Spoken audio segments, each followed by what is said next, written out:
तो अपना first chapter complete हो चुका है। 12th बोर्ड के हिसाब से ये एक लेक्चर सीरीज अपन कंप्लीट कर रहे हैं, स्पेसिफिकली फोकस होके एनसीईआरटी का जो बोर्ड पैटर्न के क्वेश्चंस बनते हैं एनसीईआरटी के, उसी को ध्यान में रखते हुए अपन ने किए लेक्चर्स का सीरीज हमने स्टार्ट कर रखा है। कॉम्पिटिटिव जो एग्ज़ाम है एनसीईआर नीट या आईआईटी, उसमें थोड़ा सा चीज़ें एक्स्ट्रा रहती है जो अपन ने मेन हमारी जो क्लास चलती है उसमें कवर की। ये स्पेशल कुछ क्लासेस अपन ले रहे हैं जिसमें केवल और केवल एनसीईआरटी पे ही फोकस है। ठीक है, तो अभी हमने पहला चैप्टर कंप्लीट किया फर्स्ट बुक का, इलेक्ट्रोस्टैटिक। इलेक्ट्रोस्टैटिक में चार्ज, चार्ज की properties, Coulomb's law, electric field, Gauss law, ये सब पढ़ा। गाउस लॉ के एप्लीकेशंस, तो यहाँ तक हमने पिछले चैप्टर में कंप्लीट किया। अब जो नेक्स्ट चैप्टर है, सेकंड चैप्टर, उसका नाम है इलेक्ट्रोस्टैटिक पोटेंशियल एंड कैपेसिटेंस। तो ये अपन स्टार्ट करते हैं। इस चैप्टर में अपन इलेक्ट्रिक पोटेंशियल एनर्जी क्या होती है उसे समझेंगे, और उसके बाद में पोटेंशियल एनर्जी क्या है, फिर इलेक्ट्रिक पोटेंशियल क्या होता है, डायपोल की वजह से इलेक्ट्रिक पोटेंशियल कितना होता है, और फिर आगे बढ़ते हुए हम हमारे कुछ और चीज़ें जो मेन कैपेसिटर है उस पर भी जाएंगे। कैपेसिटर क्या होता है, कितने टाइप के कैपेसिटर होते हैं, क्यू बराबर सी वी, कैपेसिटर का सीरीज और पैरेलल कॉम्बिनेशन, ये सारी चीज़ें हम इस सेकंड चैप्टर में देखेंगे। सबसे पहले चैप्टर का नाम electrostatic potential and capacitance. Chapter 2 है ये एनसीईआरटी का, इलेक्ट्रोस्टैटिक पोटेंशियल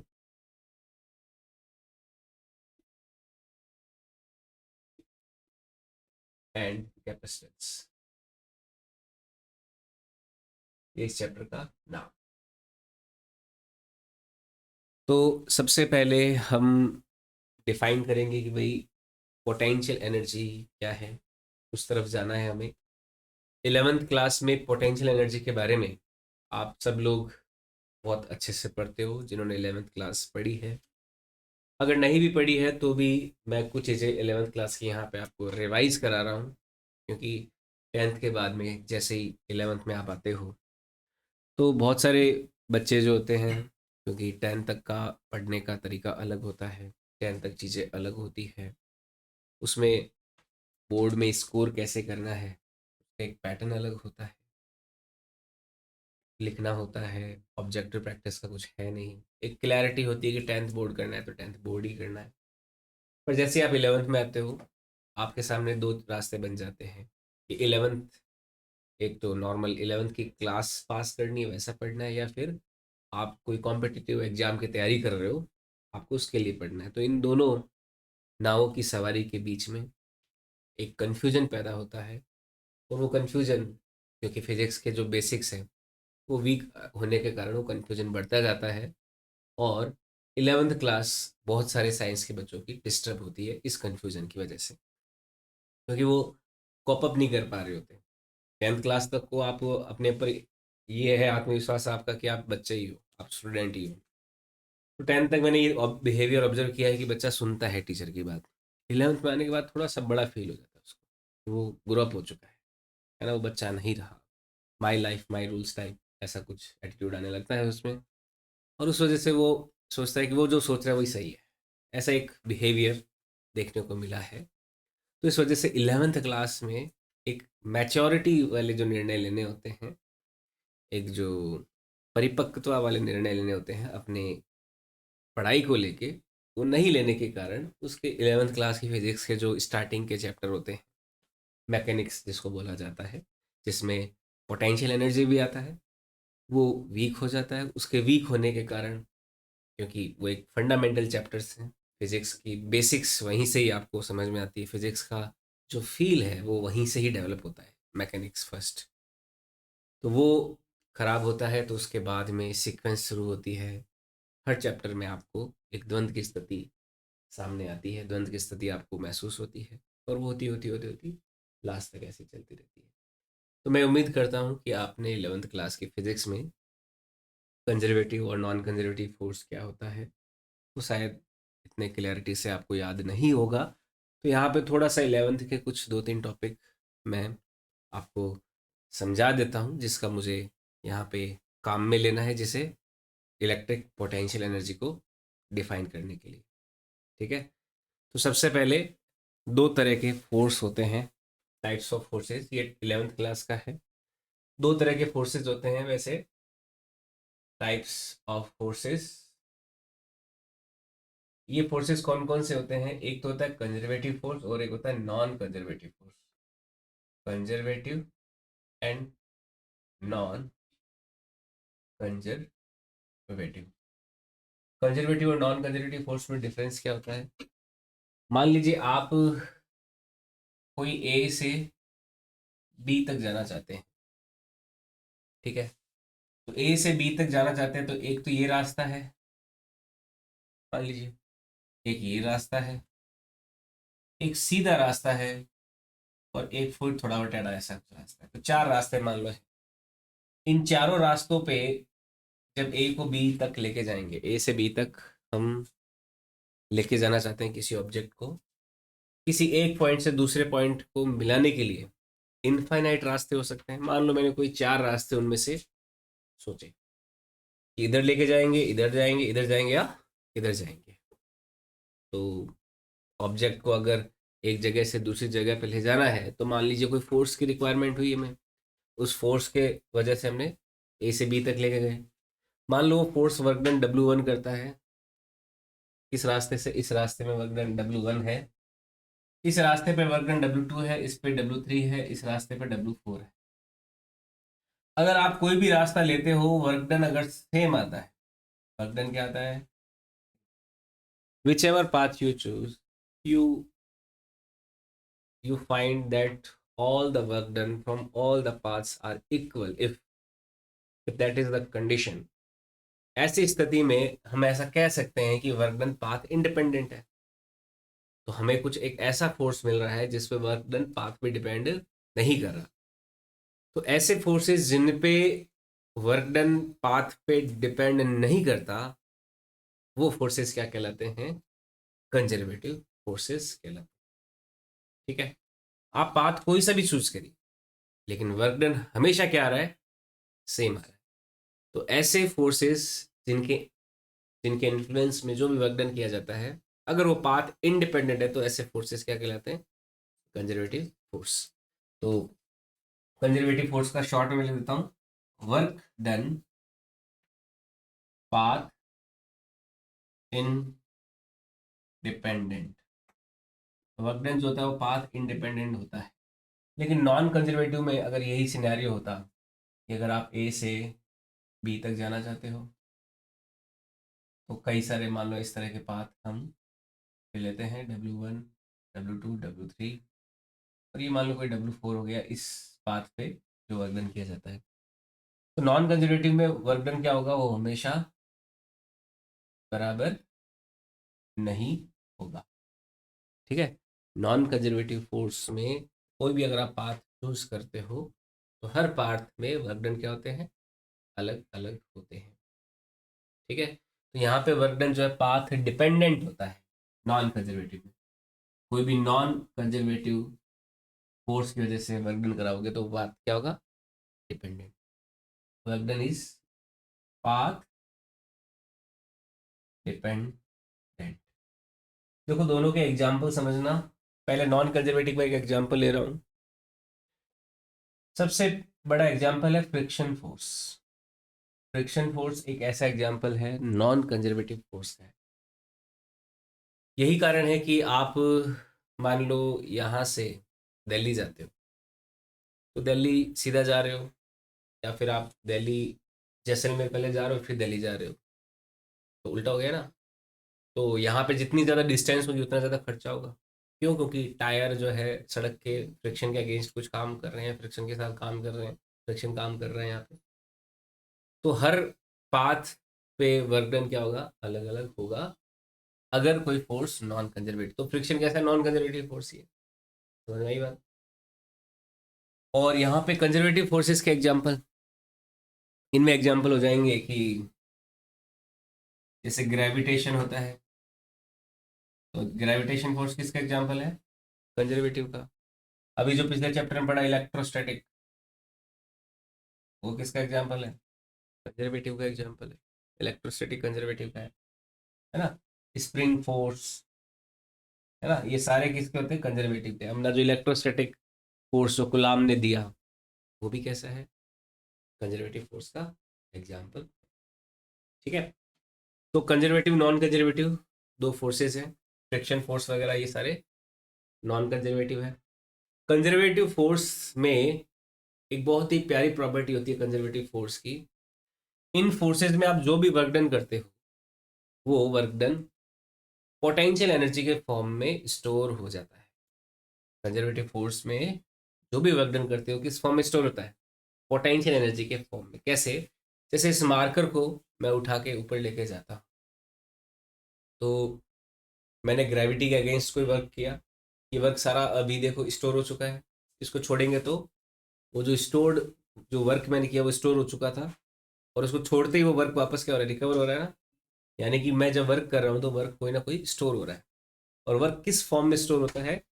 पोटेंशियल एनर्जी के फॉर्म में होता है। इस मार्कर पर ग्रेविटेशन फोर्स नीचे लग रहा है mg। अगर मैं h हाइट ऊपर लेके जाता हूँ तो इसमें पोटेंशियल एनर्जी कितनी स्टोर होती है? mgh होती है ना। वर्क डन कितना किया? ग्रेविटी नीचे mg, और ऊपर की ओर देखो इस मार्कर पे नीचे mg लग रहा है, ऊपर ले जाना है तो भी मेरे को mg के मैग्नीट्यूड जितना ही फोर्स लगाना पड़ेगा। तो मेरे हाथ ने तो वर्क डन क्या किया? प्लस का mgh, mg ऊपर की ओर, और डिस्प्लेसमेंट कितना? h। भाई कोई फोर्स के द्वारा वर्क डन निकालना है, फोर्स इंटू डिस्प्लेसमेंट क्या होता है? वर्क। तो ऊपर mg और ऊपर ही h हाइट, तो mgh, ये क्या हो गया? Work done by external force. और इसी प्रक्रिया में ग्रेविटी ने कितना वर्क डन किया? mg नीचे की ओर, हाइट ऊपर की ओर, माइनस mgh किया ना।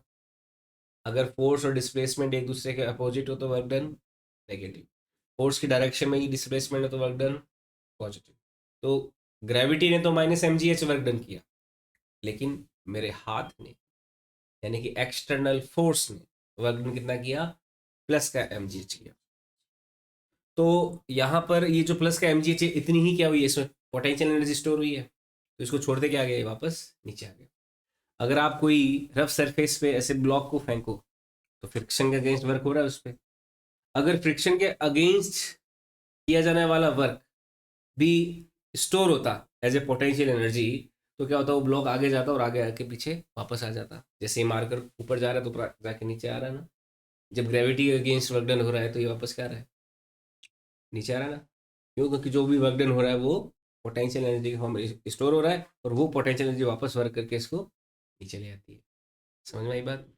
तो यहाँ पे कंजर्वेटिव फोर्स में work done is stored in form of potential energy, है ना। लेकिन इसमें ऐसा नहीं होता है, जो भी वर्क किया जाता है वो हीट में लॉस हो जाता है। यहाँ पे तो क्या होगा? Work done lost in heat, work done stored as a potential energy. ठीक है। तो यहाँ पे एक ये डिफरेंस हो जाता है, work done is stored in form of potential energy.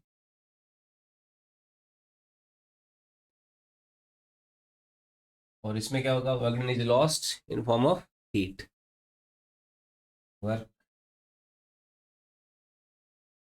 Done is lost in form of heat. ठीक है, हीट के फॉर्म में लॉस हो जाता है तो इसलिए रिकवर नहीं कर पाते अब। ओके। तो यहाँ पे एक बात ध्यान रखना कि जो पोटेंशियल एनर्जी डिफाइंड होती है वो केवल और केवल किसके लिए डिफाइंड होती है? कंजर्वेटिव फोर्स के लिए ही डिफाइंड होती है। हम यहाँ पे अब समझ रहे हैं electrostatic potential energy.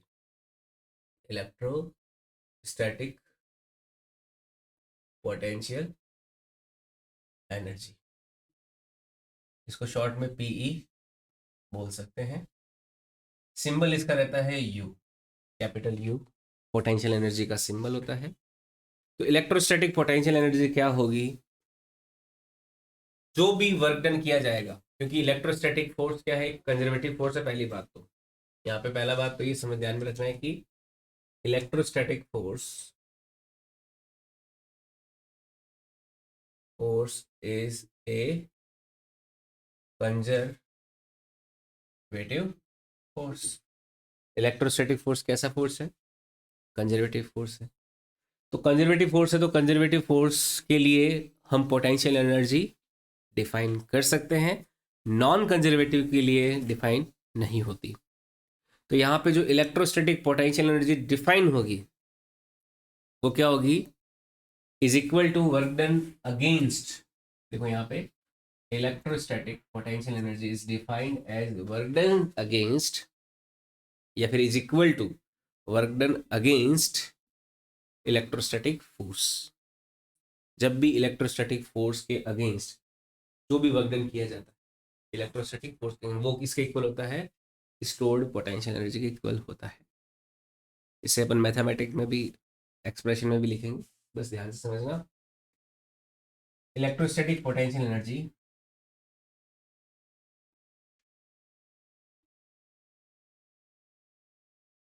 Energy is equal to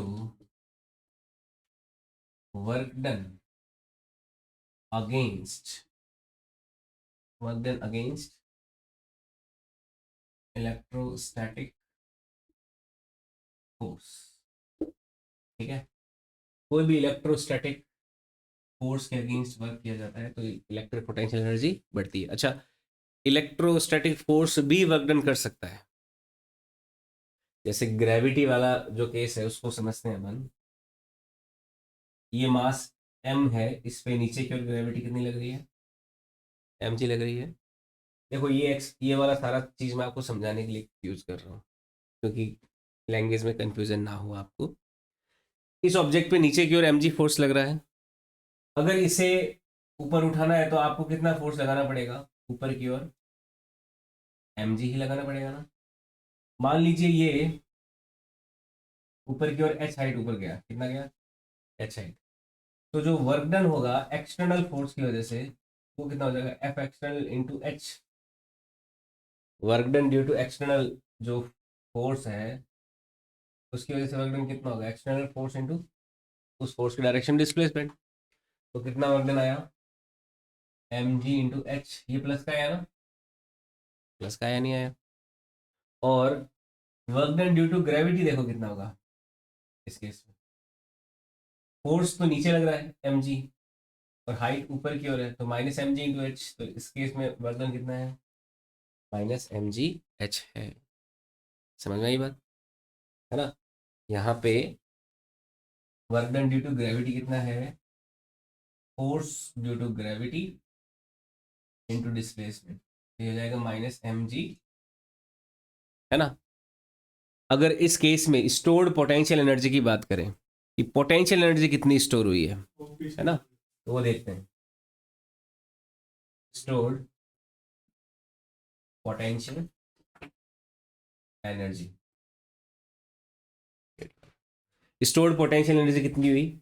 हमेशा स्टोर्ड पोटेंशियल एनर्जी किसके बराबर होती है? जो वर्क डन अगेंस्ट ग्रेविटी होता है या फिर वर्क डन अगेंस्ट जो भी कंजर्वेटिव फोर्स होता है वही क्या होती है? पोटेंशियल एनर्जी के फॉर्म में स्टोर होती है। तो स्टोर्ड पोटेंशियल एनर्जी किसके बराबर होगी? Work done due to external force के बराबर होती है। तभी तो जो पोटेंशियल एनर्जी स्टोर होगी वो किसके बराबर आ जाएगी? प्लस के mgh के बराबर आ जाएगी। समझ में आई बात? तो यहाँ पर जो पोटेंशियल एनर्जी स्टोर होती है उसको अपन ऐसा लिख सकते हैं, is equal to work done due to external force. और आप अगर एक्सटर्नल फोर्स और ग्रेविटी की वजह से वर्क डन देखते हो, एक्सटर्नल फोर्स का वर्क डन प्लस का है, पोटेंशियल एनर्जी प्लस का mgh है, लेकिन ग्रेविटी की वजह से वर्क डन कितना है? माइनस के mgh। या फिर अपन देख सकते हैं कि एक्सटर्नल और ग्रेविटी की वजह से वर्क डन में रिलेशन क्या है? जस्ट अपोजिट रिलेशन है ना। तो work done due to external force is equal to minus of work done due to gravity, या फिर वो जो भी कंजर्वेटिव फोर्स है, work done due to conservative force. तो पोटेंशियल एनर्जी किसके बराबर होता है? जो ही भी अपना कंजर्वेटिव फोर्स की वजह से वर्क डन होता है उसके तो नेगेटिव के बराबर होता है, और जो भी अपना एक्सटर्नल फोर्स की वजह से वर्क डन करते हैं कंजर्वेटिव फोर्स के अगेंस्ट उसके प्लस के बराबर होता है। समझ में आई बात? तो ये बात यहाँ पे इलेक्ट्रोस्टैटिक पोटेंशियल एनर्जी डिफाइन करने के लिए भी मैं काम में ले रहा हूँ। ये अपने ग्रेविटी वाला पार्ट है, नोट नहीं करना, बस इसको समझाने के लिए मैं काम में लिया हूँ।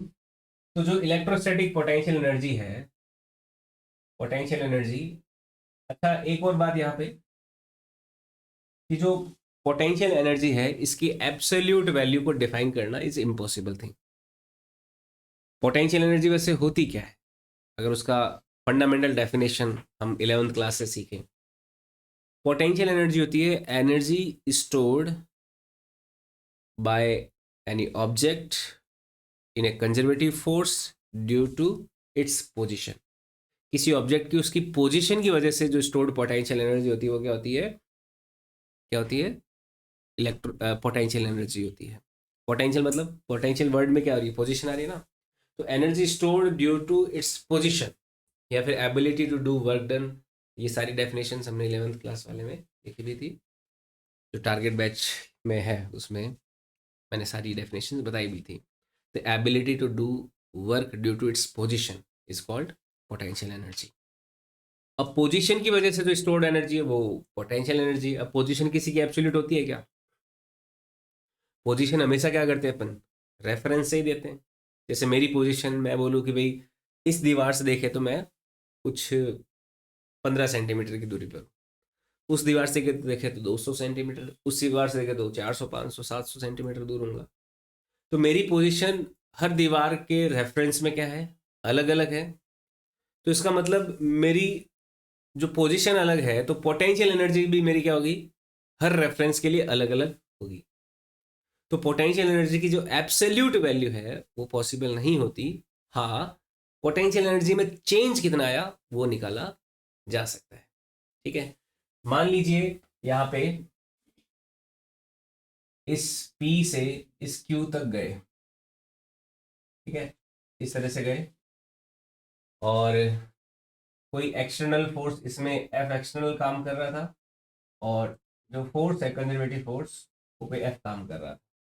ठीक है, तो यू पी से यू क्यू तक गए, तो जो डेल्टा यू होगा, you Q minus U P, ये क्या है, sorry you Q minus U P, ये है change in potential energy between the positions P and Q. Delta U क्या है, change in potential energy between position P and Q. ये equal होगा, बराबर होगा work done by external force और minus work done by conservative force. समझ आई बात? अभी जैसे ग्रेविटी में बताया था कि एक पोजीशन से दूसरी पोजीशन में गए, तो उन दोनों पोजीशन से बीच का जो पोटेंशियल एनर्जी में डिफरेंस होगा वो किसके बराबर होगा, work done due to external force या फिर minus of work done due to conservative force, है ना। CONS मतलब क्या, कंजर्वेटिव फोर्स। तो इसको अपन ऐसा लिख सकते हैं, delta U is equal to external force की वजह से वर्क डन, अगर इंटीग्रेशन फॉर्म में लिखें, डॉट डी आर, या फिर एफ डॉट डी आर हो जाएगा, F external dot D are. अब एफ एक्सटर्नल क्या होगा, कंजर्वेटिव फोर्स के बराबर ही होता है। यहाँ पे जब इस तरह के केसेस लेते हैं, जैसे मार्कर को मुझे उठाना है तो ग्रेविटी mg लगा रहा है तो मुझे mg ऊपर की ओर लगाना ही पड़ेगा ना। तो एक्सटर्नल फोर्स हमेशा क्या होता है, कंजर्वेटिव फोर्स के बराबर ही लिया जाता है ऐसे केसेस में, जब हमें कंजर्वेटिव फोर्स के अगेंस्ट वर्क करना है। तो यहाँ पे कंजर्वेटिव फोर्स कितना हो जाएगा, माइनस जाएगा F conservative dot D R.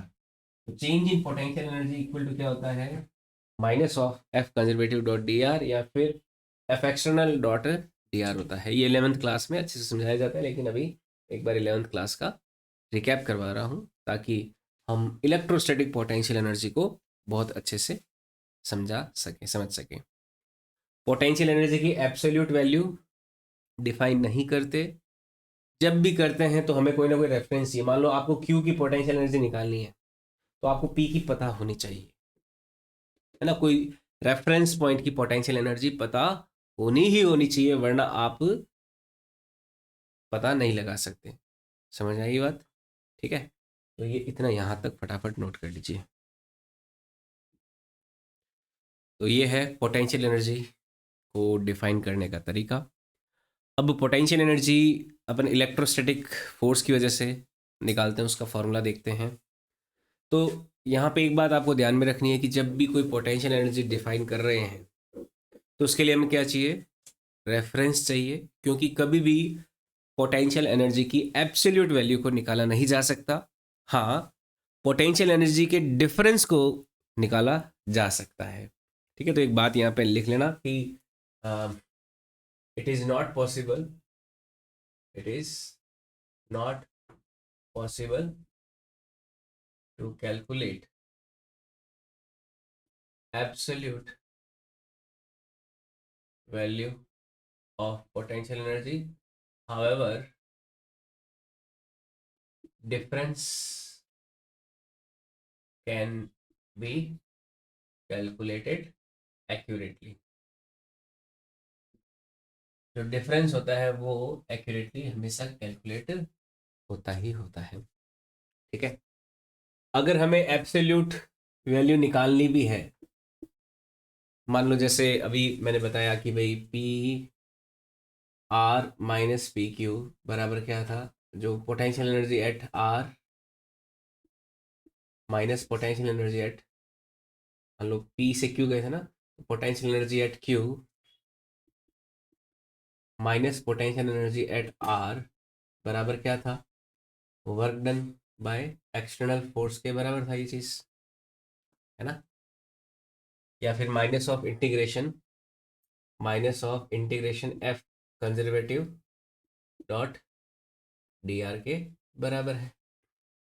तो अगर आपको क्यू पॉइंट पे एब्सोल्यूट पोटेंशियल एनर्जी की वैल्यू चाहिए तो आपको किसी एक रेफरेंस की पोटेंशियल एनर्जी यानी कि पीई आर क्या है, कोई रेफरेंस पॉइंट है, वो चाहिए ही चाहिए होगा। तो हम उस पॉइंट पे एब्सोल्यूट पोटेंशियल एनर्जी पता लगा सकते हैं।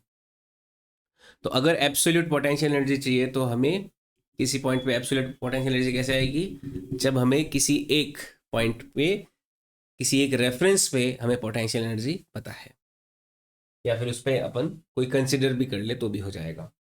तो define absolute potential energy, we need potential energy at any reference, we need potential energy of any reference, किसी रेफरेंस की पोटेंशियल एनर्जी हमें पता होनी चाहिए। अगर हमें ये पता है तो इसको इस पूरे में ऐड कर देंगे, इधर ले जाएंगे तो ऐड होएगी ना, तो ये पता चल जाएगी पी क्यू। यहाँ पे जब इलेक्ट्रोस्टैटिक पोटेंशियल एनर्जी अपन डिफाइन कर रहे हैं, मान लो एब्सोल्यूट वैल्यू हमें डिफाइन करनी है इलेक्ट्रोस्टैटिक पोटेंशियल एनर्जी की, तो हम यहाँ पर रेफरेंस लेते हैं इन्फिनिटी का। किसका रेफरेंस लिया जाता है, इन्फिनिटी का। हम इन्फिनिटी पे ऐसा कंसिडर करते हैं कि उस पॉइंट पर पोटेंशियल एनर्जी क्या होगी, जीरो। ठीक है, अगर इन्फिनिटी का पोटेंशियल एनर्जी जीरो ले लिया जाए और उसी को रेफरेंस मान लिया जाए तो हम दुनिया पे किसी भी पॉइंट पे एब्सोल्यूट पोटेंशियल एनर्जी दे सकते हैं ना, कि भाई इन्फिनिटी वाले माइनस ये इज इक्वल टू इन्फिनिटी से यहाँ तक लाने में उस चार्ज को जो वर्क डन किया जाएगा उसके बराबर हो जाएगा। इन्फिनिटी से यहाँ तक लाने में जो वर्क डन किया जाएगा वो किसके इक्वल होगा, potential energy at this point minus potential energy at infinity के बराबर हो जाएगा। तो यहाँ पे एक पॉइंट ध्यान में रखें कि अगर एब्सोल्यूट पोटेंशियल एनर्जी डिफाइन करनी है तो we need potential of energy any reference. तो यहाँ पे here at infinity, here at infinity potential energy is taken as zero. होती है नहीं होती नहीं पता हमें, हमें लेकिन कंसिडर कर रहे हैं कि इन्फिनिटी पे पोटेंशियल एनर्जी क्या ले रहे हैं अपन, जीरो लेते हैं। तो उससे क्या होगा कि ये तो मान लो कोई इन्फिनिटी वाला पॉइंट और ये पॉइंट है कोई आर, जैसे अपन कोई ये ओरिजिन है मान लो, इस ओरिजिन से आर डिस्टेंस पर, यहाँ से आर डिस्टेंस पे तो कोई पॉइंट पी है और यहाँ से इनफाइनाइट डिस्टेंस पे कोई, यहाँ पे ये पॉइंट है रेफरेंस पॉइंट। और इस आर पोजीशन पे कोई पॉइंट क्यू है और इन्फिनिटी से आप कोई टेस्ट चार्ज मान लो क्यू नॉट लेके आते हो यहाँ से यहाँ तक। तो अपन देखना चाहते हैं कि भाई इन्फिनिटी से ये कैपिटल क्यू चार्ज लेके आ रहे हो यहाँ से यहाँ तक, हाँ क्यू नॉट लेके आ रहे हो इस क्यू के इन्फ्लुएंस में। तो हम देखना चाहते हैं कि कितनी पोटेंशियल एनर्जी इस केस में स्टोर होगी। जैसे potential energy between to charge अगर अपन देखें,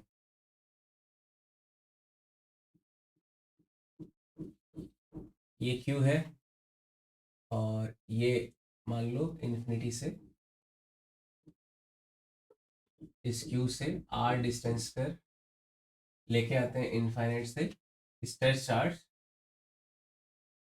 Q2 को, और इसको मैं Q1 ले लेता हूँ।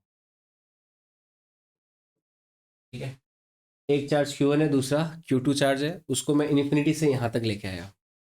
हमें क्या निकालना है कि इस Q1 और Q2 के इस दोनों के कॉम्बिनेशन से कितनी टोटल पोटेंशियल एनर्जी होगी।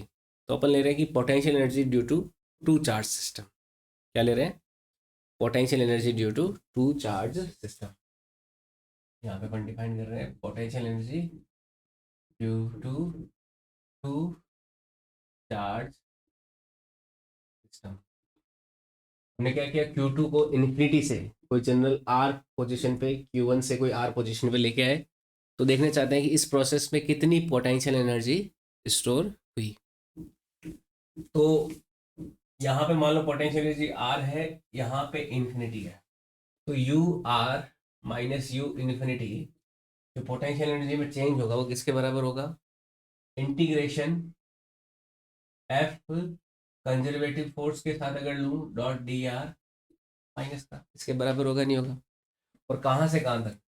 आर कहाँ से कहाँ तक चेंज हो रहा है? इन्फिनिटी से कोई आर पॉइंट के लिए चेंज हो रहा है, तो ये एक्सप्रेशन आ जाएगा इंटीग्रेशन एक्सप्रेशन यू इन्फिनिटी से कोई आर पोजीशन के लिए, U R minus U infinity बराबर माइनस में इंटीग्रेशन यू इन्फिनिटी से R F conservative dot D R हो जाएगा।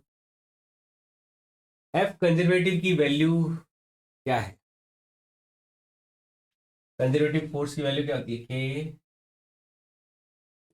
Q1 Q2 upon R square होती है कोई जनरल आर के लिए, या फिर मैं कोई जनरल एक्स मान लेता हूँ, यहाँ से यहाँ तक कोई जनरल कोई एक्स पोजीशन पे फोर्स की वैल्यू क्या होगी? के Q1 Q2 upon X square हो जाएगी, जहाँ पे एक्स कहाँ से कहाँ तक चेंज हो रहा है? इनफाइनाइट से आर तक चेंज हो रहा है, हो जाएगी। ये टेस्ट चार्ज जो है, ये मान लो ये भी पॉजिटिव है, ये भी पॉजिटिव है, तो उस पर फोर्स किधर लग रहा है? उस तरफ। कंजर्वेटिव फोर्स किधर लग रहा है? उस तरफ। और ये डिस्प्लेस किधर हो रहा है? पीछे की ओर हो रहा है ना? तो कंजर्वेटिव फोर्स और इसके खुद के डिस्प्लेसमेंट के बीच में एंगल कितना है? 180 डिग्री का है। यहाँ पर मान लो किसी पोजीशन पे Q2 रखा हुआ है, तो उस Q2 पे कंजर्वेटिव फोर्स तो इधर लग रहा है, और उसका डिस्प्लेसमेंट किधर हो रहा है? इधर हो रहा है ना? तो डॉट प्रोडक्ट में एफ कंजर्वेटिव के साथ अगर आप ये लेते हो minus infinity are F conservative D R cos 180 degree हो जाएगा, क्योंकि कंजर्वेटिव फोर्स तो उस तरफ लग रहा है, Q2 का डिस्प्लेसमेंट किधर है? इस तरफ। तो उन दोनों के बीच में एंगल कितना है? 180 डिग्री। कॉस 180 की वैल्यू होती है माइनस में 1, -1 इंटू -1 क्या हो जाएगा? +1। तो हमारा एक्सप्रेशन जो है ये क्या आ जाएगा? F conservative integration D R के साथ इन्फिनिटी से एफ कंजर्वेटिव की वैल्यू क्या है? के Q1 Q2 upon X square है। तो इसकी जो वैल्यू आएगी, या फिर देखो एक और चीज़ है यहाँ पे, अगर मैं इसको रेफरेंस ले रहा हूँ, ये आर ले रहा हूँ और यही आगे आर ही बन रहा है, चलो इसको एक बार एफ डॉट डी आर को मैं माइनस एफ डी आर ही कर देता हूँ। तो F conservative K Q1 Q2 upon X square है, वैल्यू रखता हूँ मैं U R minus U infinity बराबर क्या हो जाएगा? माइनस में के Q1 Q2 upon X square, और उस डी आर को भी हमें यहाँ पे डी एक्स लेना पड़ेगा, क्योंकि मैं छोटे से डी एक्स के लिए मान लो इसको इस तरफ लेके आ रहा हूँ। dr की जगह क्या ले लिया अपन ने, छोटा सा डिस्प्लेसमेंट dx ले लिया। तो k q1 q2 अपन एक्स स्क्वायर dx, और x कहाँ से कहाँ तक है, इन्फिनिटी से कोई r तक है, ये इंटीग्रेशन किया। तो u r minus U infinity की वैल्यू आ जाएगी k q1 q2 को बाहर ले लेते हैं, कांस्टेंट है, ये हो जाएगा dx upon X square infinity से r तक। 1/x² का इंटीग्रेशन होता है माइनस में 1/x, ठीक है। तो U R minus U infinity की वैल्यू आ जाएगी माइनस में के Q1 Q2, 1/x² इंटीग्रेशन होता है माइनस में 1/x, कहाँ से कहाँ तक, इन्फिनिटी से आर तक। माइनस माइनस बाहर आएगा तो प्लस हो जाएगा, U R minus U infinity, ये हो जाएगा के Q1 Q2, लिमिट रखेंगे 1/r 1/इन्फिनिटी, 1/इन्फिनिटी क्या होता है 0। तो U R minus U infinity की वैल्यू क्या हो जाएगी, के Q1 Q2 अपॉन आर आ जाएगी। बड़ा इंपॉर्टेंट फॉर्मूला है। अपन यू इन्फिनिटी पे क्या मान रहे हैं एज ए रेफरेंस, अगर जीरो माने तो इन दोनों चार्जेस के बीच की जो पोटेंशियल एनर्जी का फॉर्मूला आ जाएगा वो कितना आ जाएगा, के Q1 Q2 अपॉन आर ही आ जाएगा। के Q1 Q2 upon R square नहीं, वो तो फोर्स होता है। लेकिन दो चार्जेस अगर आर डिस्टेंस पे रखे हुए हो तो उनके बीच जो इलेक्ट्रोस्टैटिक पोटेंशियल एनर्जी है वो कितनी होती है, के Q1 Q2 अपॉन आर। ये फॉर्मूला याद रखना बड़ा इंपॉर्टेंट है। डेरिवेशन में क्योंकि 11th का पार्ट काफ़ी ज़्यादा है तो डेरिवेशन में भी बोर्ड में कम पूछने के चांसेस है, लेकिन इस फॉर्मूले का यूज़ जो है बहुत सारे न्यूमेरिकल्स में होता है कि Q1 Q2 upon R, R square नहीं केवल आर है। अगर दो charge Q1 Q2 are distance पर रखे हुए हैं तो उनके बीच की पोटेंशियल एनर्जी क्या होगी, कि Q1 Q2 अपॉन आर हो जाएगी। यहाँ पे देखो डिस्प्लेसमेंट इधर हो रहा है पर हम पोजीशन जो है वो आर उस तरफ ले रहे हैं, आर की पोजीशन, इस वजह से अ, अपन सीधा डायरेक्ट माइनस में एफ कंजर्वेटिव ये वाला लगा सकते हैं, माइनस में एफ कंजर्वेटिव डी आर। और अगर पोजीशन में इधर लूँ तो एंगल कितना हो जाएगा, cos 0 हो जाएगा। माइनस में F conservative into D R ले लेंगे, cos 0 की वैल्यू 1 ले लेंगे। तो ये इसका एक छोटा सा डेरिवेशन है।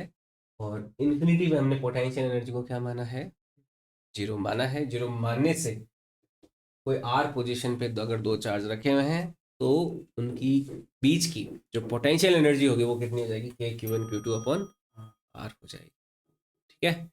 ये फॉर्मूला याद रखना है, यहाँ तक नोट कर लीजिए। नेक्स्ट देखो, ये जो फॉर्मूला देखा हमने, दो चार्ज अगर हैं आर डिस्टेंस पे तो उनके बीच की पोटेंशियल एनर्जी होती है के Q1 Q2 अपॉन आर।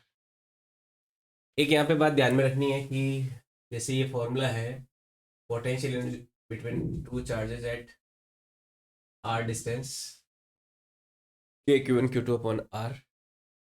अगर चार्ज सेम नेचर के हैं, दोनों पॉजिटिव है या दोनों नेगेटिव है, तो ये पॉजिटिव तो पोटेंशियल एनर्जी भी क्या होगी उनके बीच की, पॉजिटिव होगी। ये नेगेटिव है तो नेगेटिव नेगेटिव वापस पॉजिटिव हो जाएगा, तो भी पॉजिटिव होगी। अगर अपोजिट नेचर के, ये पॉजिटिव ये नेगेटिव, या फिर ये पॉजिटिव ये नेगेटिव, तो पॉजिटिव और नेगेटिव मिलकर क्या दे देते हैं, नेगेटिव। तो अगर चार्ज सेम नेचर के हैं तब तो पोटेंशियल एनर्जी पॉजिटिव होती है दो चार्जेस के बीच की। अगर चार्ज अपोजिट नेचर के हैं तो पोटेंशियल एनर्जी नेगेटिव होती है। If charges are of same nature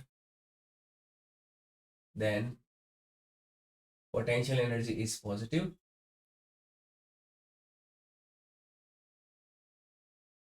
and are if are of opposite nature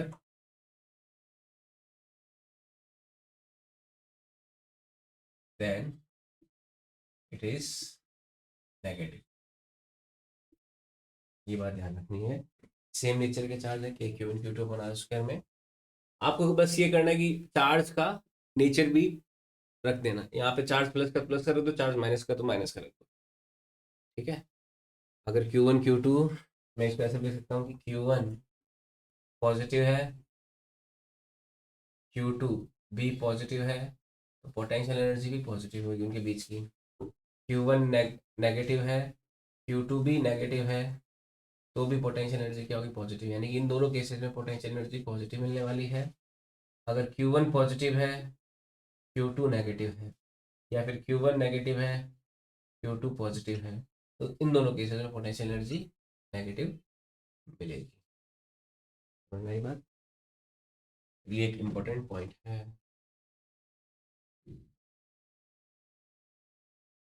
okay, next देखो, जब भी अपन कोई सिस्टम ऑफ चार्ज की पोटेंशियल एनर्जी निकालते हैं, तो हम क्या निकाल रहे होते हैं कि उस सिस्टम ऑफ चार्ज को उस पोजीशन में क्रिएट करने के लिए कितना वर्क डन लगा है।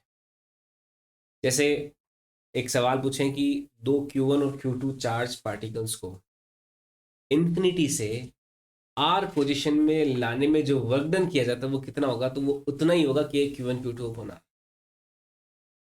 ठीक है, अगर दो चार्ज सिस्टम है, दोनों charge Q1 Q2 are position पर है, आर डिस्टेंस पर एक दूसरे से, तो अभी इनको इस स्थिति में लाने के लिए कहाँ से, इन्फिनिटी से यहाँ तक लाने में जो वर्क डन किया जाएगा वो भी किसके बराबर होगा, इनकी पोटेंशियल एनर्जी के ही बराबर होता है। तो सवाल ऐसा भी बनता है कि दो चार्ज दे रखे हैं आर डिस्टेंस पे, इनको इन्फिनिटी से यहाँ तक लाने में वर्क डन कितना किया गया, तो क्या लिखोगे, Q1 Q2 upon are.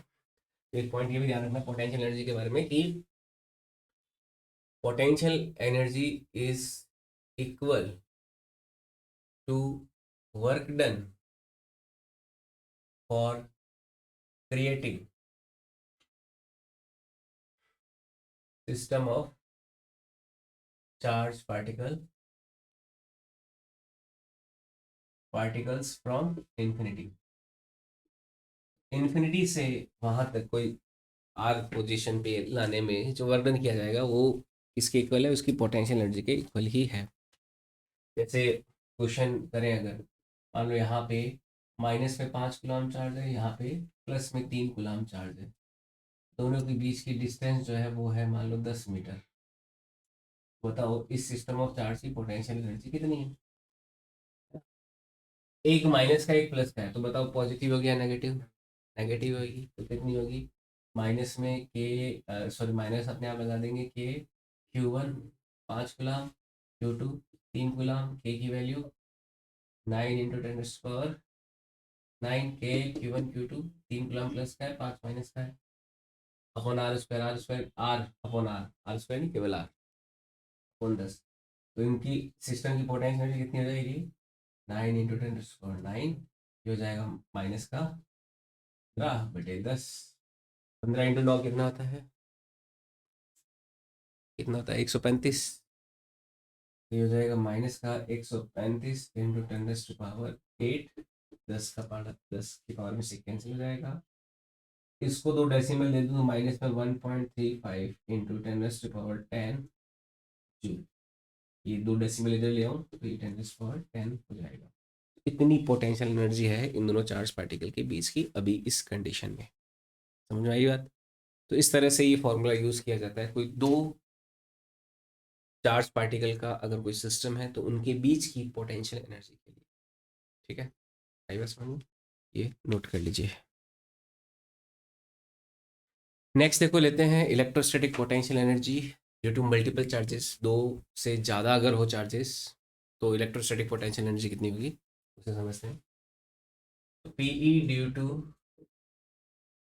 Multiple charges, multiple charges की वजह से, जैसे मान लो तीन चार्ज सिस्टम हो जाए, Q1 है, Q2 है और Q3 है, ट्राइंगल के तीन पार्ट्स पर है, R1 R2 R3। तो इनके बीच की जो, इसको R12 बोल देता हूँ, इसको R23 बोल देता हूँ, इसको R31 बोल देता हूँ। तो इनके बीच की जो पोटेंशियल एनर्जी होगी, हम क्या करेंगे, दो दो का पेयर लेंगे, एक ये पेयर, एक ये पेयर और एक ये पेयर, और उन सभी को ऐड कर देंगे। तो उससे क्या आएगी, थ्री चार्ज सिस्टम की पोटेंशियल एनर्जी आ जाएगी। कितनी आ जाएगी, के Q1 Q2 अपॉन R12 का स्क्वायर, सॉरी R12 में के Q2 Q3 upon R23 plus के इसमें Q1 Q3 अपॉन R31 या फिर 1। ये हो जाएगा। ठीक है, तो अगर आपको मल्टीपल चार्जेस के लिए पोटेंशियल एनर्जी निकालनी है तो आपको क्या करना पड़ेगा, take pairs, take all pairs, या फिर टेक पेयर्स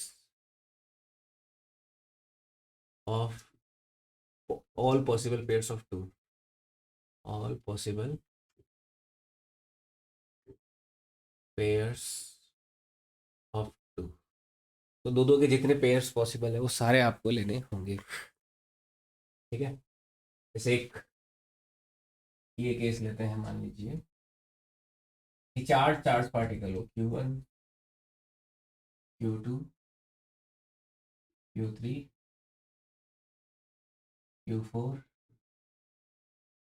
ये कोई R12, R23, R34, R, मान लो मैं इनको ए ले लेता हूँ, सबके बीच की डिस्टेंस कितनी है, ए, ये ए है, ये भी ए है और ये भी ए है, और सारे चार्ज, ये कोई क्यू है, ये माइनस क्यू है, ये 2Q है और ये कोई क्यू है। तो क्वेश्चन है, कैलकुलेट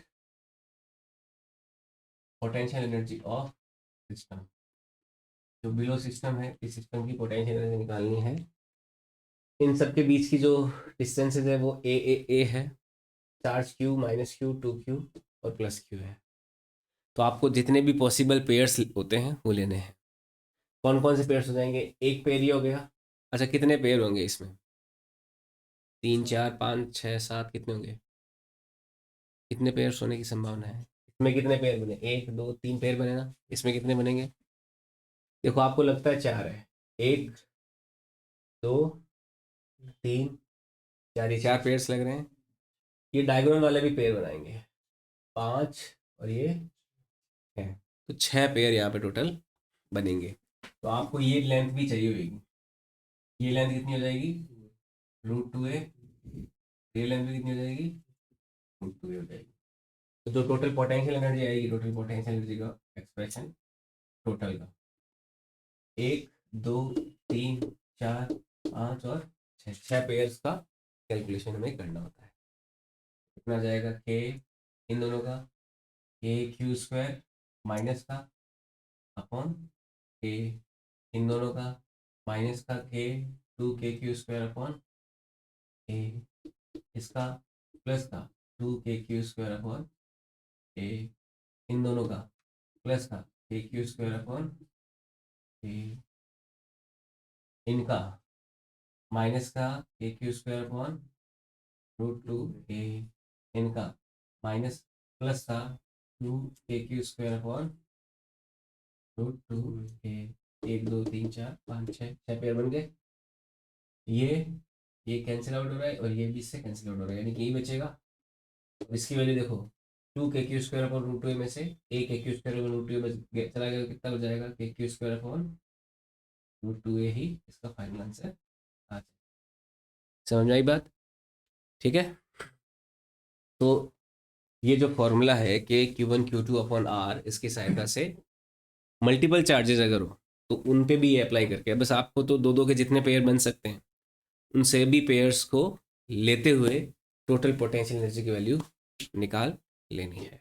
समझ में आई बात। तो इस तरह से ऐड करोगे तो फाइनल कितनी आ गई, KQ² अपॉन √2 आ गई इस सिस्टम की पोटेंशियल एनर्जी। Okay, clear. तो आज के लिए इतने रखते हैं, यहाँ से आगे नेक्स्ट क्लास में लेंगे।